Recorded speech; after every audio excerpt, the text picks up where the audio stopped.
Eduardo Montenegro se ajustó el puño de su camisa italiana mientras contemplaba la ciudad a través de la pared de cristal de su oficina en el piso 47. São Paulo se extendía como un imperio bajo sus pies y se sentía dueño absoluto de todo lo que veía. A sus 52 años, había construido un imperio financiero valorado en miles de millones, con tentáculos en bancos, inmobiliarias y empresas tecnológicas. El aroma a cuero inglés de los sillones se mezclaba con el costoso perfume que llevaba, creando una atmósfera de poder que lo embriagó. El silencio solo lo rompía el suave repiqueteo de sus zapatos italianos contra el mármol de Carrara, mientras se dirigía al escritorio de caoba maciza. «Señor Montenegro», apareció su secretaria en la puerta. «El chofer le espera. La reunión con los japoneses es dentro de 1 hora». Eduardo asintió sin mirarla. Las personas eran piezas en su tablero, números en sus hojas de cálculo. El éxito era una ciencia exacta, trabajo duro, decisiones con sangre fría y la eliminación de las debilidades. La fe, la caridad, la compasión. Lujos para quienes podían permitirse el fracaso. Al salir del edificio, su limusina pasó por la misma esquina de siempre. Allí, una figura encorvada se refugiaba bajo un cartón húmedo. Eduardo apartó la mirada con disgusto. «Perdedores», pensó. «Si ni siquiera pueden cuidar de sí mismos, no merecen nada más de lo que tienen». Esa noche, en su mansión de Jardim Europa, Eduardo cenó solo, como siempre. El sonido de los cubiertos contra la porcelana resonó en el comedor vacío. A través de la ventana, pudo ver la misma figura harapienta que se había instalado semanas antes frente a la puerta de su finca. «Jorge», llamó el mayordomo, «llama a la policía. Quiero que retiren esta cosa de mi acera». «Sí, señor». Pero cuando Eduardo se despertó a la mañana siguiente, ella todavía estaba allí. En la tercera noche, Eduardo tuvo el sueño. Una luz intensa llenó su habitación, más brillante que el sol, pero sin dañar sus ojos. Una voz, profunda como un trueno, pero suave como una brisa, resonó en su mente. Eduardo Montenegro. Intentó moverse, pero estaba paralizado. Su corazón latía como un tambor de guerra. «Cásate con la mujer que vive a tu lado, porque yo te he elegido para revelar mi gloria a través de ella». ¿Quién eres tú?», logró balbucear Eduardo. «Yo soy el que soy, y harás lo que yo te ordene». Eduardo se despertó presa del pánico, con el cuerpo empapado en sudor frío. Le temblaban las manos al encender la luz. Una pesadilla, estaba convencido, estrés laboral. Pero el sueño se repitió la noche siguiente, y la siguiente, y la siguiente. Al quinto día, Eduardo ya no podía concentrarse. Durante una importante reunión con inversores alemanes, le temblaban las manos al sostener los documentos. Las cifras danzaban ante sus ojos y la voz resonaba en su mente. «Disculpen», murmuró a los desconcertados inversores, «necesito unos minutos». En el baño, Eduardo se miró en el espejo. Su rostro estaba pálido y las ojeras empañaban su apariencia, por lo demás impecable. «Estoy perdiendo la cabeza», pensó. «Esto no puede estar pasando». Pero cuando llegó a casa esa noche, allí estaba ella de nuevo. La mujer harapienta, sentada en la acera como si fuera su casa. Eduardo detuvo el coche frente a la puerta y por primera vez la miró realmente. Era más joven de lo que creía, quizá de 40 años. A pesar de la suciedad y la ropa rota, había algo en su rostro que lo perturbaba. Sus ojos eran serenos, casi luminosos, y al verlo acercarse, sonrió con una amabilidad que lo desconcertó. «Buenas noches», dijo simplemente. Eduardo guardó silencio un momento. Su voz era cortés, sin el tono suplicante que él esperaba. «¿Por qué estás aquí?», preguntó finalmente. «Dios me trajo», respondió sin dudarlo. «Dijo que me necesitarías». A Eduardo se le heló la sangre. «¿Qué dijiste?». «Dije que Dios me trajo a ti». Ladeó la cabeza observándolo. «Has estado soñando, ¿verdad? Él te está hablando». Eduardo retrocedió como si le hubieran dado un puñetazo. Eso es imposible». «Para los hombres, sí. Para Dios nada es imposible». Se puso de pie, y Eduardo se dio cuenta de que, incluso con la ropa rota, tenía una dignidad que lo incomodaba. Me llamo Mariana. No creo en Dios, dijo Eduardo, más para sí mismo que para ella. Lo sé, respondió Mariana en voz baja, pero él cree en ti. Durante la semana siguiente, Eduardo intentó todas las estrategias posibles para resolver el problema. Le ofreció dinero a Mariana para que se fuera, pero ella se negó. Llamó a la policía. Ella no estaba cometiendo ningún delito. Intentó mudarse temporalmente a su apartamento en el centro, pero los sueños lo perseguían. En la mansión, Mariana permaneció en la acera, pero Eduardo se encontró observándola por la ventana. Leía una Biblia vieja y desgastada, a veces tarareando suavemente. La gente del barrio empezó a detenerse a hablar con ella, y a Eduardo le irritaba la amabilidad con la que los trataba. «Montenegro», se acercó tímidamente Jorge, el mayordomo. «Usted, la chica de la acera, solo pidió un vaso de agua». «Absolutamente no», gruñó Eduardo. Pero esa noche, él mismo le trajo a Mariana un vaso de agua. «¿Por qué no te vas?», preguntó, ofreciéndole el vaso. «Porque aún no es la hora», respondió ella, aceptando el agua con una sonrisa. «Gracias. Tienes buen corazón, Eduardo. No me conoces. Dios me ha mostrado quién eres por dentro. Bajo toda esa armadura de orgullo, hay un hombre al que él puede usar poderosamente». Eduardo rió con amargura. «Soy uno de los hombres más ricos del país. Tengo todo lo que quiero». «¿Y tú?», preguntó Mariana en voz baja. «¿Cuándo fue la última vez que sentiste paz? ¿Cuándo fue la última vez que dormiste sin pesadillas? ¿Cuándo fue la última vez que alguien te amó por quien eres, no por lo que tienes?». Eduardo no sabía qué responder. Los sueños se intensificaron. Ahora, más allá de la voz, Eduardo veía imágenes. Él y Mariana juntos, sirviendo a los pobres, sus manos sanando heridas, sus recursos aliviando el sufrimiento. Y siempre el mismo mensaje: a través de ella, revelaré mi gloria. En la empresa, Eduardo empezó a cometer errores. Perdió un contrato importante por no poder concentrarse durante la presentación. Sus socios empezaron a cuestionarlo. «Eduardo, ¿estás bien?», preguntó Marcus, su vicepresidente. «No pareces tú mismo». ¿Cómo podría explicar que un Dios en el que no creía le había ordenado casarse con una mujer sin hogar? Una noche, Eduardo volvió a caminar por la acera. Mariana cantaba suavemente un himno que él no reconoció, pero que le causó una sensación extraña. «Si yo», comenzó vacilante, «si hiciera lo que se me pide, ¿entenderías que solo sería seguir una orden?». Mariana dejó de cantar y lo miró con compasión.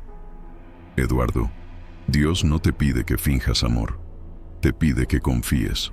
El amor surgirá de forma natural cuando dejes de luchar contra él. Sería el hazmerreír del pueblo, lo perdería todo. ¿Y qué ganarías?». Eduardo tampoco sabía cómo responder a esa pregunta. 3 semanas después, un jueves por la mañana, Eduardo Montenegro, uno de los hombres más ricos de Brasil, salió de su mansión vistiendo su mejor traje y caminó hacia la acera donde Mariana lo esperaba.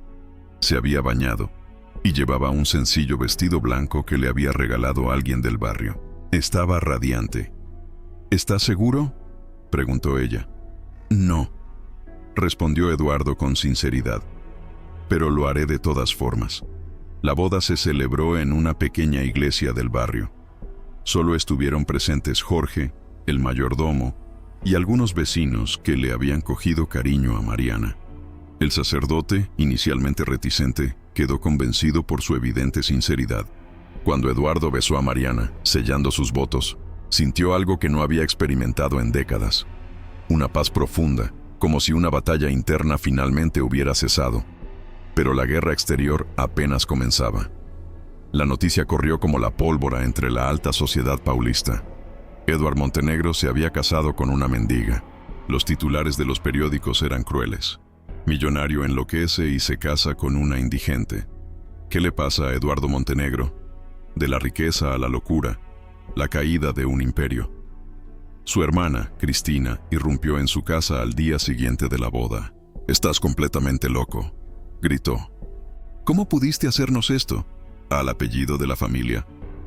Eduardo intentó explicarlo, pero ¿cómo podía hablar de sueños divinos a alguien que veía a Dios como una superstición? Los socios convocaron una reunión de emergencia. Marcus fue el portavoz. Eduardo, te respetamos, pero esto afectará a nuestro negocio. Los inversores están nerviosos. Quizás sea mejor que te alejes temporalmente. ¿Temporalmente? Eduardo rió con amargura. ¿Quieres echarme de la empresa que creé? Nadie dice eso, pero es necesario que entiendas nuestra postura.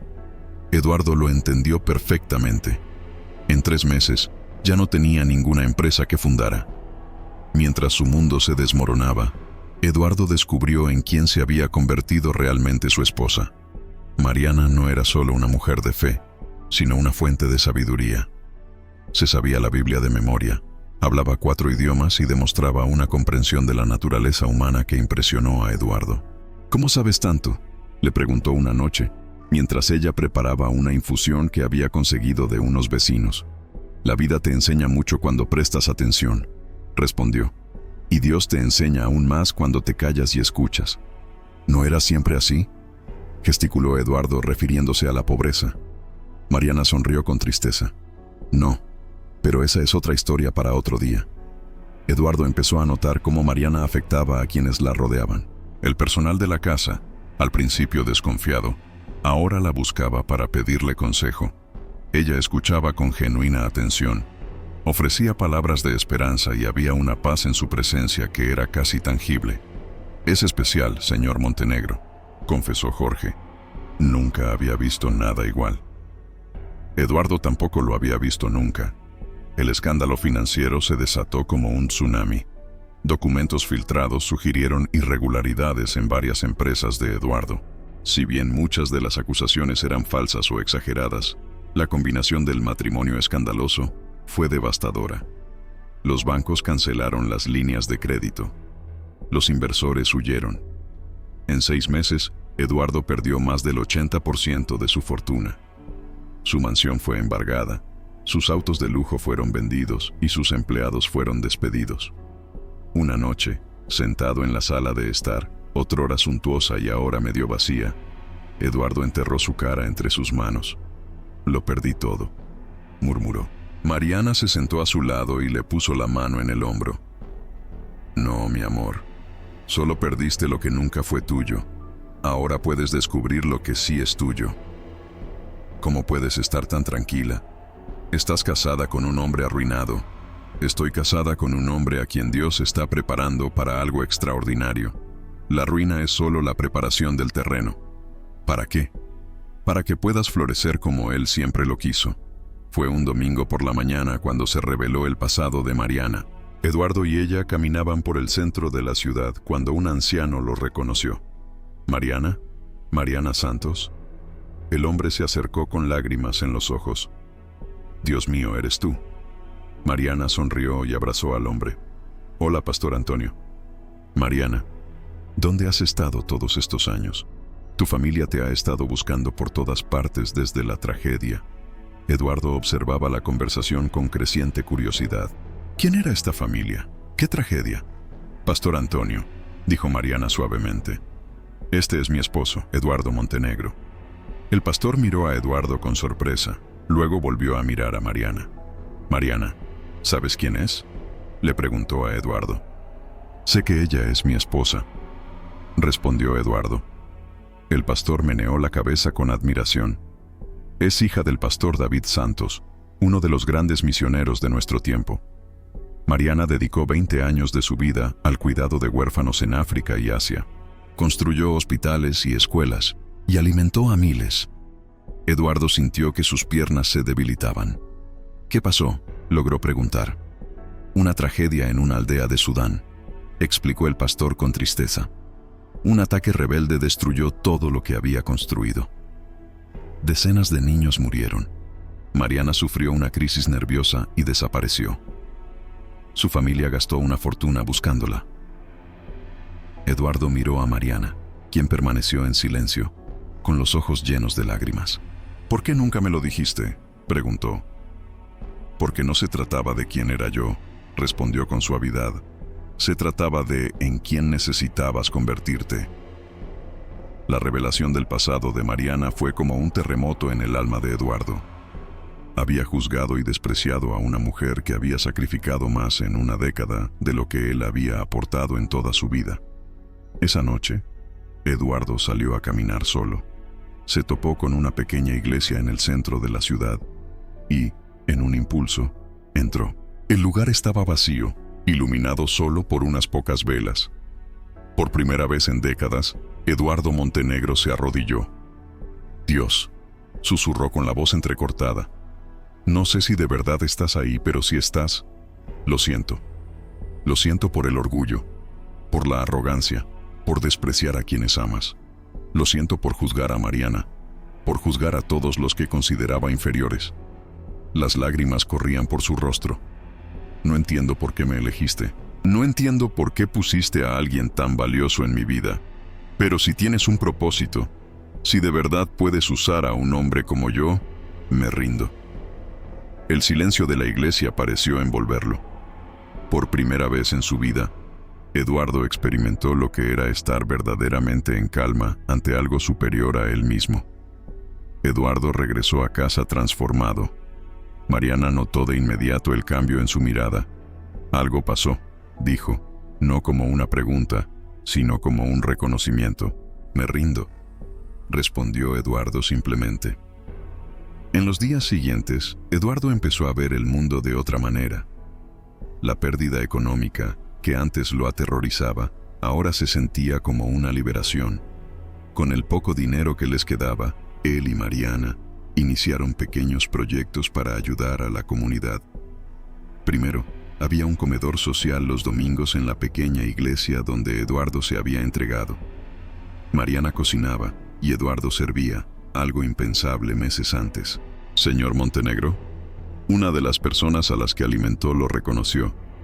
«¿No es usted el empresario del periódico?». Eduardo sonrió. «Soy Eduardo. ¿Y tú?». «Juan, trabajo en construcción, cuando hay trabajo». «Encantado de conocerte, John». Se corrió la voz rápidamente de que Eduardo Montenegro estaba sirviendo sopa a las personas sin hogar. Los periodistas llegaron esperando encontrar a un hombre destrozado, quizás demente. En cambio, encontraron a un hombre radiante. «¿Por qué haces esto?», preguntó un periodista. «Porque por fin entiendo lo que es el verdadero éxito», respondió Eduardo. «No se trata de lo que acumulas, sino de lo que das». La entrevista se emitió y causó sensación.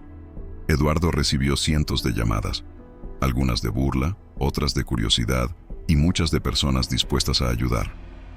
Marcus, su expareja, fue uno de los que llamó. «Eduardo, ¿estás bien? O sea, ¿de verdad bien?». «Mejor que nunca en mi vida, Marcus». «Pero lo perdiste todo». «No, Marcus. Por fin lo encontré todo. Algunos de los empresarios que conocía comenzaron a buscarlo, no para hacer negocios, sino para comprender lo sucedido. Eduardo y Mariana los recibieron en su sencilla casa, les ofrecieron té y les contaron su historia. Gracias a las abundantes donaciones de personas afectadas por su transformación, Eduardo y Mariana ampliaron su labor. Abrieron un centro comunitario que ofrece comidas, formación profesional y apoyo psicológico. Eduardo descubrió que sus años de experiencia empresarial no habían sido en vano, sino redirigidos. Aplicó los mismos principios de eficiencia y organización, pero ahora con un propósito completamente diferente. «Eres un administrador natural», observó Mariana mientras lo observaba coordinar voluntarios y organizar recursos. «Dios no desperdicia nada», respondió Eduardo. «Ni siquiera nuestros errores». El centro creció. Se establecieron alianzas con empresas e iglesias. Eduardo fue invitado a hablar sobre transformación personal y liderazgo de servicio. Su historia inspiró a otros empresarios a replantearse sus prioridades. 5 años después del matrimonio que escandalizó a São Paulo, Eduardo y Mariana Montenegro eran conocidos en todo el país como símbolos de transformación y servicio. El centro comunitario se había convertido en una red de 20 ubicaciones en diferentes ciudades. Miles de personas habían recibido alimentación, educación y apoyo. Empresarios de todo Brasil acudieron a Eduardo para aprender a aplicar los principios de la compasión a sus negocios. «¿Te arrepientes?», preguntó Mariana una noche, mientras caminaban de la mano por el barrio donde ahora vivían, el mismo donde ella había vivido en la calle. ¿Qué? De haber perdido tu fortuna, tu posición, lo que llamabas éxito. Eduardo se detuvo y miró a los ojos de la mujer que Dios había usado para transformar su vida. Mariana, yo era el hombre más pobre del mundo cuando nos conocimos. Tenía millones en el banco, pero era miserable por dentro. Ahora tengo poco dinero, pero soy el hombre más rico que conozco. La besó suavemente. Dios sabía exactamente lo que hacía cuando ordenó nuestro matrimonio imposible. Usó a una mujer sin hogar para enseñarle a un millonario lo que realmente significa ser rico. Mariana sonrió. Y usó a un millonario orgulloso para demostrarle al mundo que nadie está incorregible. Siguieron caminando, pasando por el lugar donde Mariana había vivido en la acera años atrás. Ahora había un pequeño jardín que Eduardo había plantado, con un sencillo letrero. Aquí comenzó un milagro. La historia de Eduardo y Mariana Montenegro se ha convertido en una leyenda viviente. Se han escrito libros y producido documentales, pero ellos se mantuvieron humildes, centrados en el trabajo que consideraban su verdadera vocación. Jóvenes emprendedores peregrinaban a su centro comunitario para aprender sobre liderazgo de servicio. Los teólogos estudiaron su historia como ejemplo de obediencia radical. Los sociólogos analizaron el impacto de su transformación en la sociedad. Pero para Eduardo, la mayor recompensa fue sencilla. Había aprendido a amar a Dios, a amar a Mariana, a amar a los pobres que antes despreciaba y finalmente a amarse a sí mismo no por lo que poseía, sino por lo que podía dar. Y en las noches tranquilas, cuando el trabajo del día había terminado y él y Mariana estaban sentados en su pequeño patio trasero, Eduardo todavía se maravillaba del viaje imposible que habían vivido. ¿Lo sabías?, preguntó una vez. Cuando estabas en esa acera, ¿sabías cómo terminaría todo? Mariana sonrió, la misma sonrisa serena que lo había desconcertado en su primer encuentro. Sabía que Dios nunca desperdicia una vida, respondió ella. ¿Y tú, Eduardo Montenegro, no estabas ni cerca de desperdiciarla? Se rieron juntos. El sonido resonó en la noche silenciosa, un testimonio viviente de que los caminos de Dios son más altos que los caminos de los hombres, y que Él puede usar incluso el orgullo quebrantado para revelar su gloria al mundo. Dios escoge lo necio del mundo para avergonzar a los sabios, y lo débil del mundo escoge Dios para avergonzar a lo fuerte. 1 Corintios 1:27.